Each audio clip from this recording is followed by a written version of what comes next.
अस्सलाम वालेकुम। Welcome to my channel. दोस्तों, एक बार फिर से एक और वीडियो के साथ मैं हाज़िर हूँ। मेरी आज की इस वीडियो में हम ब्लेंडर सॉफ्टवेयर की इंस्टॉलेशन और यूज़र इंटरफेस के बारे में सीखेंगे। सबसे पहले मैं बताता चलूँ कि ब्लेंडर एक free and open source software है जो 3D designing, modelling, rigging, animation, simulation, video editing और गेम क्रिएशन में काम आता है। तो दोस्तों, इंशाल्लाह आप लोगों को ये वीडियो अच्छी लगेगी और आप लोग इससे कुछ सीख पाएंगे। तो चलें शुरुआत करते हैं सबसे पहले इंस्टॉलेशन से। दोस्तों, लास्ट टाइम हमने अपने ट्यूटोरियल में ब्लेंडर सॉफ्टवेयर की डाउनलोड का प्रोसेस सीखा था। अब हम इंस्टॉलेशन का प्रोसेस सीखते हैं। तो चलते हैं, क्लिक कर लेते हैं। क्लिक करेंगे तो welcome to the Blender setup wizard start हो जाएगा हमारा। यहाँ से नेक्स्ट कर दें। नेक्स्ट करेंगे तो सबसे पहले एंड यूज़र लाइसेंस एग्रीमेंट मांगेगा।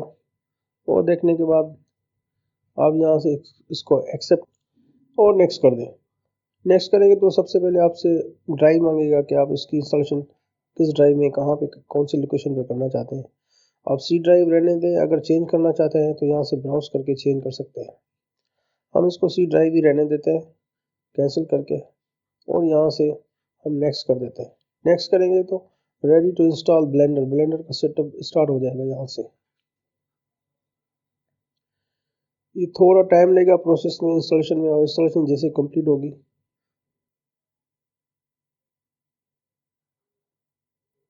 ये सेटअप हमारा ब्लेंडर का complete, the blender setup complete हो गया।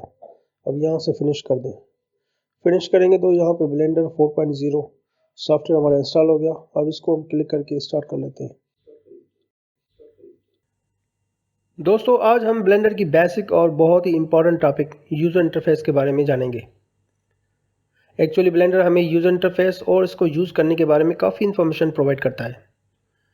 ब्लेंडर यूज़र इंटरफेस की सबसे इम्पॉर्टेंट और अच्छी बात यह है कि ब्लेंडर ने हर सेक्शन को पैनल्स या एडिटर्स में सेपरेट कर दिया है और हर एडिटर को रीजन्स में डिवाइड किया गया है। इन रीजन्स में बहुत सारे स्ट्रक्चरिंग एलिमेंट्स मौजूद हैं, जैसे कि टैब्स एंड पैनल्स, और इनमें शामिल बटन्स, कंट्रोल्स और विजेट्स जो बहुत ही कारआमद हैं। दोस्तों, ब्लेंडर जैसे हम स्टार्ट करेंगे तो सबसे पहले ये इस तरह से एक सेंटर पे हमें स्प्लैश स्क्रीन आ जाएगी। ब्लेंडर 4.0 की स्प्लैश स्क्रीन यहाँ पे शो हो रही है, जिसमें हमें यहाँ पे न्यू फाइल्स शो कर रहा है कि आप कौन सा फाइल बनाना चाहते हैं। जनरल में 2D एनिमेशन का बनाना चाहते हैं, स्कल्पटिंग का, VFX या वीडियो एडिटिंग का, ये हमें बाय डिफ़ॉल्ट शो कर रहा होता है। नीचे हम आएंगे तो यहाँ ओपन, जो हमने फाइल सेव किए हैं पहले से, ये यहाँ से ओपन करेगा, और रिसेंट फाइल भी यहाँ से शो कर रहा है। जो हमने लास्ट काम किए हुए रिसेंटली वो यहाँ पे शो कर रहा है। इस तरह से एक ये स्प्लैश स्क्रीन आपको नज़र आएगी। तो हम मोस्टली जनरल का ही काम कर रहे थे, तो हम चलें जनरल से स्टार्ट करते हैं। जैसे जनरल को क्लिक करेंगे तो इस तरह से एक यूज़र इंटरफेस हमें आ जाएगा। एटलीस्ट एक रीजन हमेशा विजिबल होता है, जिसको मेन रीजन या मेन एडिटर कहते हैं, जो एक प्रोमिनेंट रीजन है। इसमें बाय डिफ़ॉल्ट आपको 3 ऑब्जेक्ट्स मिलेंगे, एक क्यूब, कैमरा और लाइट, और इनकी डिटेल आप साइड में यहाँ पे, इसको हम आउटलाइनर एडिटर कहते हैं, यहाँ पे इसकी इन्फॉर्मेशन मौजूद है। अब आउटलाइनर एडिटर क्या है? आउटलाइनर एडिटर बेसिकली एक लिस्ट है जो ब्लेंड फाइल की डेटा को ऑर्गेनाइज करता है, जैसे कि सीन डेटा,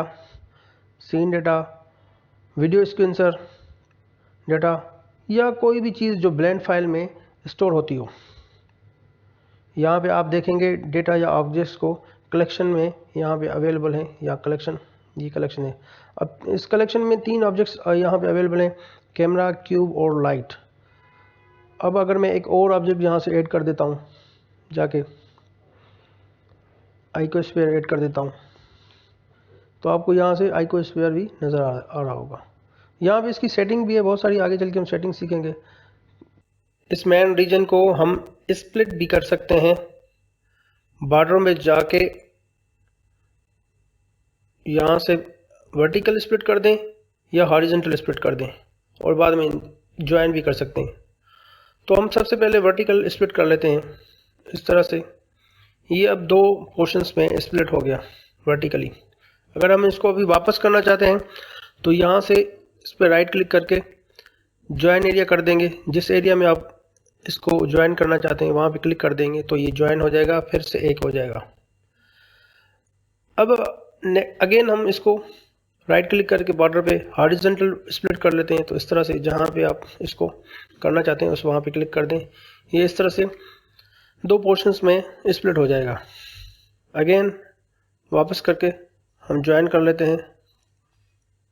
इस तरह से ये ज्वाइन हो जाएगा। अब हम आ जाते हैं आउटलाइन एडिटर से नीचे। आप देखेंगे तो ये पूरा एक पैनल जो अलग से बना हुआ है, इस पैनल को हम प्रॉपर्टीज़ एडिटर कहते हैं। प्रॉपर्टी एडिटर बेसिकली है क्या? प्रॉपर्टीज़ एडिटर में बहुत सारे टैब्स हैं और कंट्रोल्स हैं जो ऑब्जेक्ट्स और सीन्स की प्रॉपर्टीज़ को शो करते हैं। जिसमें आप देखेंगे कि टूल, यहाँ पे ये टूल्स हैं, उसके बाद रेंडर प्रॉपर्टीज़ हैं और आउटपुट प्रॉपर्टीज़ हैं, व्यू लेयर प्रॉपर्टीज़ हैं, ये मॉडिफायर प्रॉपर्टीज़ हैं जो बहुत इंपॉर्टेंट है, आगे चल के हम सीखेंगे। ये डेटा प्रॉपर्टीज़ है, ऑब्जेक्ट डेटा प्रॉपर्टीज़ हैं, मटेरियल प्रॉपर्टीज़ हैं। तो ये पूरी एक जो आपको वर्टिकल नज़र आ रही है ये इनके प्रॉपर्टीज़ के टूल्स हैं और उनकी डिटेल यहाँ पे प्रॉपर्टीज़ की यहाँ पे अवेलेबल है। मॉडिफायर है तो मॉडिफायर की यहाँ पे आप इस तरह से देखेंगे, यहाँ पे कौन सा मॉडिफायर ऐड करना चाहते हैं। तो इस तरह से बहुत सारी ये पूरा पैनल प्रॉपर्टीज़ का है जो आगे चल के हम सीखेंगे और बहुत ही इम्पोर्टेंट एडिटर है। प्रॉपर्टीज़ एडिटर के बाद नीचे हम आएंगे तो यहाँ पे बॉटम में आपको नजर आएगा टाइमलाइन एडिटर। ये इसको यहाँ से देख करके ये आप देखेंगे ये टाइमलाइन एडिटर है पूरा। अब टाइमलाइन एडिटर क्या है? Basically timeline editor playback animations को कंट्रोल करता है और की फ्रेम्स की मैनिपुलेटिंग में काम आता है। इसमें स्टार्ट एंड एंड फ्रेम यहाँ से चेंज कर सकते हैं। ये स्टार्ट है और ये एंड फ्रेम है, यहाँ से हम चेंज कर सकते हैं। फॉर एग्जांपल मैं इसका एंड फ्रेम 100 का करना चाहता हूँ, 1 से यहाँ से 100 हो जाएगा। एंड फ्रेम यहाँ से चेंज कर सकते हैं। इसको हम मिडिल माउस बटन से इस तरह से मूव भी कर सकते हैं, जूम इन और आउट भी कर सकते हैं। ये बहुत ही इंपॉर्टेंट सेक्शन है जो एनिमेशन में काम आएगा। इसमें की फ्रेम्स का काम होता है। तो आगे चल के हम ये भी सीखेंगे कि ये टाइमलाइन एडिटर किस तरह से काम करता है। टाइमलाइन के बाद बिल्कुल बॉटम में स्टेटस बार है जो बहुत ही हैंडी और इंफॉर्मेटिव बार है जो मुतल्लिका इन्फॉर्मेशन रखता है, जैसे कीबोर्ड शॉर्टकट्स। यहाँ पे कीबोर्ड शॉर्टकट्स की जो भी होंगी वो आपको शो कर रहा होगा।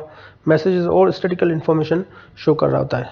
अब फॉर एग्जांपल मैं यहाँ पे इसको कोई भी जी प्रेस कर रहा हूँ, इसको मैं मूव करने के लिए, तो नीचे आप देखेंगे सारी आपको यहाँ से स्टेटस बार में नीचे इन्फॉर्मेशन शो कर रहा है शॉर्टकट कीज़ की। मैं स्केल करना चाह रहा हूँ तो स्केल की ये देखेंगे आप नीचे से स्टेटस बार में आपको सारी इन्फॉर्मेशन कीबोर्ड की शो कर रहा है। तो ये बहुत ही इंफॉर्मेटिव और हैंडी बार है, आपको आगे चल के ये बहुत काम आएगी।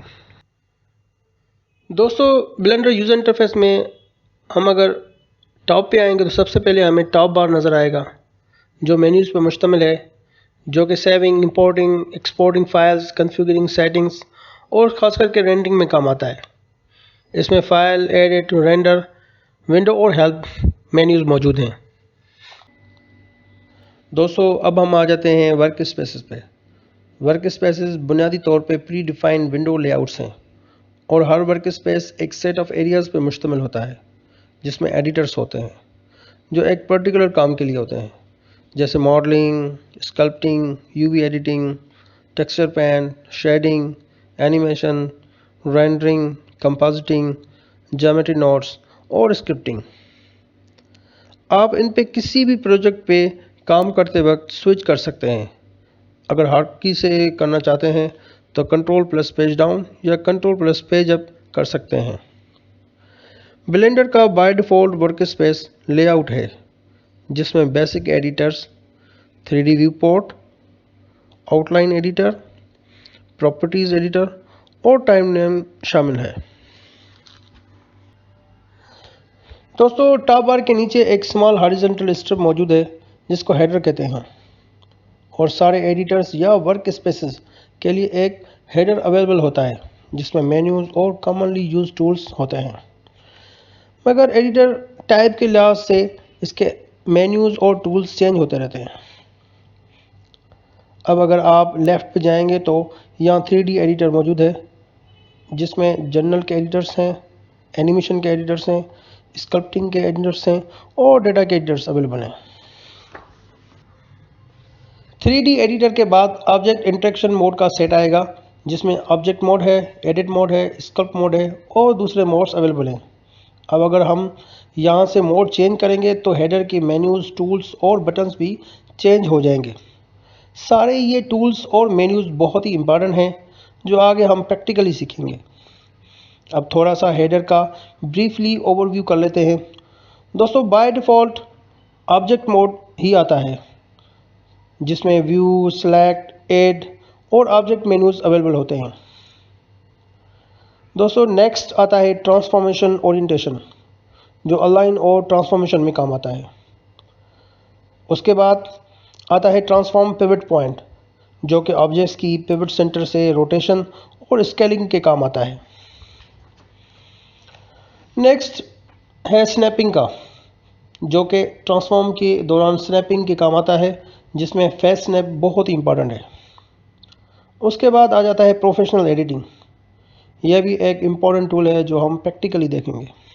हेडर स्ट्रिप में राइट साइड पे सिलेक्टेबिलिटी यानी विजिबिलिटी का ऑप्शन है, जिसमें आप ऑब्जेक्ट्स को सेलेक्ट, विजिबल या फिर वाइस वर्सा कर सकते हैं। आप देखेंगे इस यहाँ पे बहुत सारे ऑप्शंस हैं, जैसे मैश है, आप उसको यहाँ से विजिबल इनविजिबल कर सकते हैं। सिलेक्शन का ऑप्शन उसके साथ ही है, जैसे इसको क्लिक करेंगे तो आप इसको सिलेक्ट नहीं कर सकते जब तक इसको आप दोबारा इनेबल नहीं करेंगे। तो इस तरह से नीचे आएंगे आप, फॉर एग्जांपल कैमरा है, उसको भी यहाँ से विजिबल इनविजिबल कर सकते हैं, स्पीकर है और दूसरे भी यहाँ पे बहुत सारे ऑप्शंस हैं। उसके बाद दोस्तों नेक्स्ट आ जाता है शो गिज्मो, जो कि व्यू पोर्ट में गिज्मो को सिलेक्ट और अनसेलेक्ट करता है। यहाँ से आप फर्स्ट में देखेंगे नेविगेट है, राइट साइड पे आपको नेविगेट का पूरा ऑप्शन नजर आ रहा होगा, जो यहाँ से आप इनेबल डिसेबल कर सकते हैं। एक्टिव ऑब्जेक्ट्स हैं, अगर नीचे आएंगे तो आपको default active objects move, rotate और स्केल नजर आएगा, जो कि यहाँ से आपको इसको क्लिक करेंगे तो वो ऑप्शन यहाँ से शो हो रहा होगा। ऑब्जेक्ट को रोटेट का इस तरह से शो होगा, स्केल का इस तरह से शो होगा और दूसरे भी ऑप्शंस हैं जो हम आगे चल के सीखेंगे।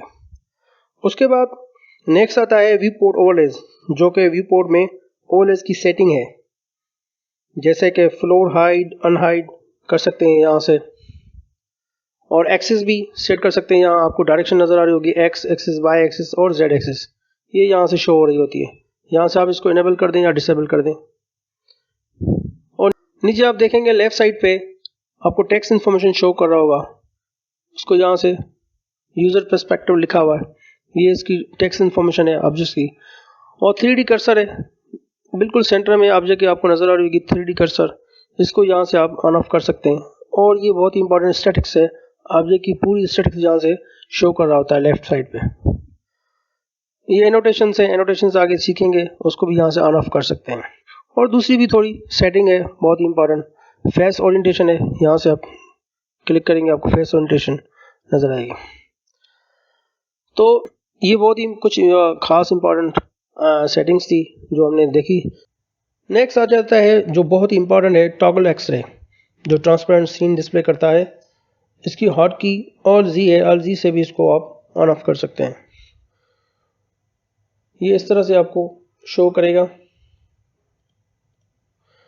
नेक्स्ट है viewport shading wireframe, इसको वायर फ्रेम कहते हैं, जो कि मेथड है एक display shading objects in the 3D view. इस तरह से वायर फ्रेम में आपको शो करेगा। नेक्स्ट है व्यू पोर्ट शेडिंग का सॉलिड डिस्प्ले मोड, जो कि ऑब्जेक्ट्स का सॉलिड डिस्प्ले मोड शो करेगा। इस तरह से ये चेंज कर रहा है। नेक्स्ट है मटेरियल प्रीव्यू मोड, जो कि मटेरियल को शो करता है। हम किसी भी ऑब्जेक्ट को यहाँ से जाके मटेरियल दे देते हैं, इस तरह से ये आपको मटेरियल शो कर रहा है, उसका कलर शो कर रहा है। और लास्ट है रेंडर डिस्प्ले प्रीव्यू, जो कि रेंडर्ड मोड है, जो कि हम आगे प्रैक्टिकली सीखेंगे और ये बहुत ही इम्पोर्टेंट है रेंडर्ड। अब हम इसको इस तरह से करूँगा तो आप देखेंगे कि ये रेंडर्ड प्रीव्यू शो कर रहा है, जिसमें लाइट्स, कैमरा, हर चीज़ आपको एक रेंडर्ड प्रीव्यू दे रहा है। दोस्तों हेडर स्ट्रिप की बिल्कुल राइट साइड पे एक ऑप्शन है जिसको आप ओपन करेंगे तो वी पोर्ट शेडिंग आएगा। बेसिकली ये वी पोर्ट शेडिंग की सेटिंग है, जैसे लाइटिंग है, जिसमें वायर कलर है, बैकग्राउंड सेटिंग है और कुछ ऑप्शंस है बहुत ही इंपॉर्टेंट। तो सबसे पहले ये स्टूडियो पे आप आ जाएंगे तो यहाँ से स्टूडियो के कुछ शेडिंग के ऑप्शंस यहाँ पे अवेलेबल हैं जो यहाँ से आप सेलेक्ट करके चेंज कर सकते हैं। मैट कैप के कुछ ऑप्शंस हैं वो यहाँ से आप सेलेक्ट करके यहाँ से चेंज कर सकते हैं इस तरह से। हम आ जाते हैं स्टूडियो पे नीचे आएंगे तो वायर कलर है और यहाँ पे रैंडम का ऑप्शन है, कलर रैंडम कलरिंग करेगा। और यहाँ पे दूसरे नीचे ऑप्शन है जो आगे हम डिटेल्स में सीखेंगे, जिसमें कैविटी बहुत इंपॉर्टेंट है। हेडर स्ट्रिप के नीचे लेफ्ट साइड पे आपको सिलेक्शन मोड्स नज़र आएंगे, जिसमें extend selection mode, subtract selection mode, invert selection mode और इंटरसेक्ट सिलेक्शन मोड शामिल हैं।